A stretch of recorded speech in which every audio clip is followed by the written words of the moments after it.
Bonjour à tous les amis, on commence cette semaine sur une vidéo spéciale Mourinho. Mourinho, c'est l'homme de tous les clivages. Détesté ou adulé, il ne laisse personne indifférent. Il a marqué à tout jamais l'histoire de foot par ses titres, mais par son personnage et son charisme. Aujourd'hui, critiqué de part et d'autre, je vais rétablir la vérité sur mon coach préféré, celui qui m'a marqué lorsqu'il est arrivé à Chelsea alors que j'avais à peine 15 ans. Je vous présente donc une vidéo aujourd'hui regroupant ses principaux records ahurissants.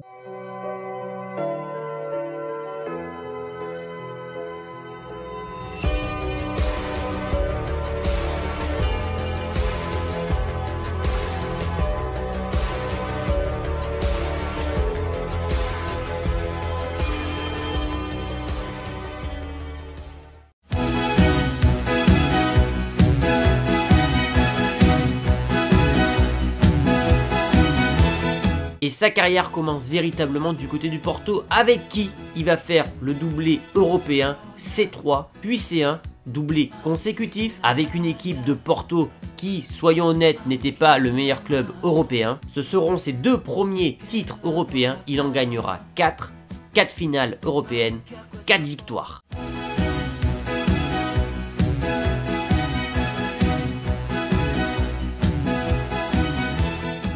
Mais le Special One naît à Chelsea, avec lequel il aura des records complètement fous. En témoigne ce record d'invincibilité en championnat à domicile de 150 matchs avec plusieurs clubs, Porto, Chelsea, Inter Milan, Real Madrid. Un record auquel on peut ajouter les rencontres en Coupe nationale, pour un total de 183 matchs. Le 2 avril 2011, le Real perd à domicile contre le Sporting Gijón. Cette défaite met donc fin à l'invincibilité incroyable de José Mourinho à domicile. Alors on s'extasie en ce moment sur l'incroyable performance à juste titre de Jürgen Klopp et de ses hommes. Anfield est devenu une forteresse imprenable où tous ceux qui s'y aventurent laissent les plumes ou courbent les chines.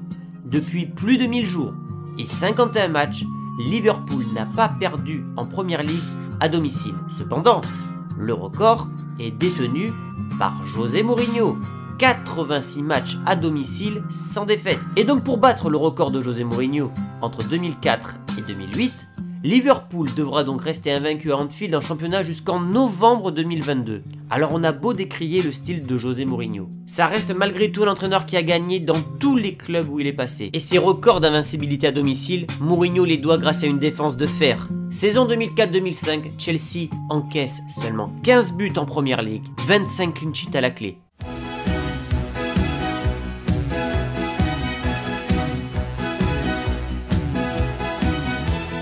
Après son passage à Chelsea, Mourinho prend la direction de l'Italie et de l'Inter Milan. Et avec le club lombard, Mourinho va créer un exploit inédit, devenir le premier club italien à remporter la même saison le championnat d'Italie, la Ligue des Champions ainsi que la Coupe d'Italie. L'Inter égale donc le record du Barça lors de la saison 2008-2009. Et avec ce triplé inédit que réalise Mourinho, l'Inter peut regarder droit dans les yeux la Juventus, qui elle a le record de Scudetto, et le Milan AC, mais aucun de ces deux clubs n'a réussi à faire le triplé dans son histoire. Et le moment le plus marquant du passage de Mourinho à l'Inter, c'est évidemment la confrontation contre Guardiola, équipe décrite comme imbattable à l'époque, et Mourinho choque le monde entier en mettant Eto'o, la machine à but à l'époque, arrière gauche, suite à l'expulsion prématurée de Thiago Motta. Et c'est ce jour-là que Mourinho est entré un peu plus dans la légende. Et en gagnant la Ligue des Champions avec l'Inter, Mourinho fait partie des 5 entraîneurs qui ont gagné la Ligue des Champions avec 2 clubs différents. Les autres grands noms du football sont Ernst Happel,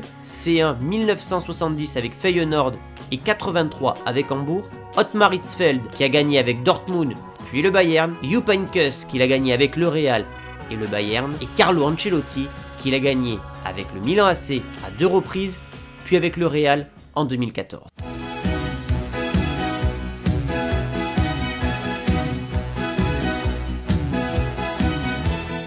Après cet exploit incroyable, Mourinho prend ses valises et part dans la capitale espagnole, du côté du Real. Il veut mettre fin à l'hégémonie du Barça et surtout à la malédiction en 8e de finale de Ligue des Champions.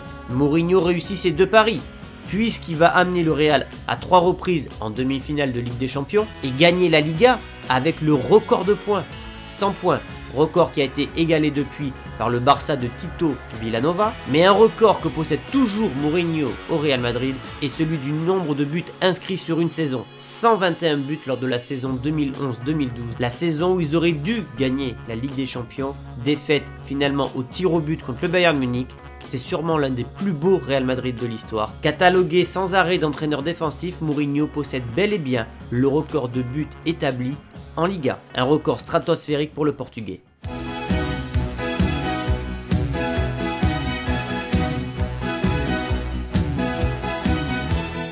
Après son passage en Espagne, Mourinho retourne donc en Première Ligue, son championnat préféré, du côté de Chelsea, puis du côté de United, avec lequel il va remporter son 4e titre européen, la C3 en 2017, ce qui totalise donc pour Mourinho 2 victoires en Ligue des Champions, 2 victoires en C3, 4 finales, 4 victoires, avec un bilan total de 86% de victoires en finale, 8 fois où il a gardé sa cage inviolée. Le bilan total de Mourinho en finale, c'est 12 victoires sur 14 possibles. Les 2 revers constituent la Coupe du Portugal en 2004 et la Coupe du Roi en 2013. Et donc même si on a tendance à penser que Manchester United était un échec pour Mourinho, force est de constater qu'il a quand même gagné des titres là-bas et que depuis son départ, le club ne va pas mieux, bien au contraire. Dernière étape, il file à Tottenham où il qualifie les Spurs pour les 8e de finale de Ligue des Champions. Record à la clé car José Mourinho devient le premier entraîneur à qualifier 6 clubs différents pour les 8e de finale de la Champions League.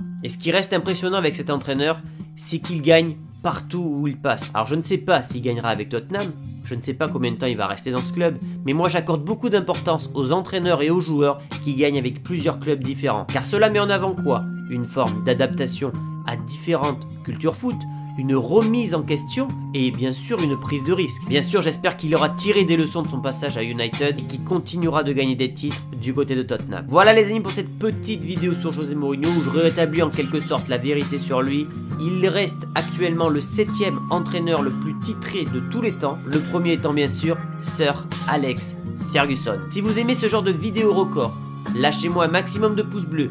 Dites-moi dans les commentaires le prochain épisode que vous voulez voir. Peut-être sur Pep Guardiola, je ne sais pas. En attendant, je vous laisse, portez-vous bien et je vous dis à demain. Ciao les amis.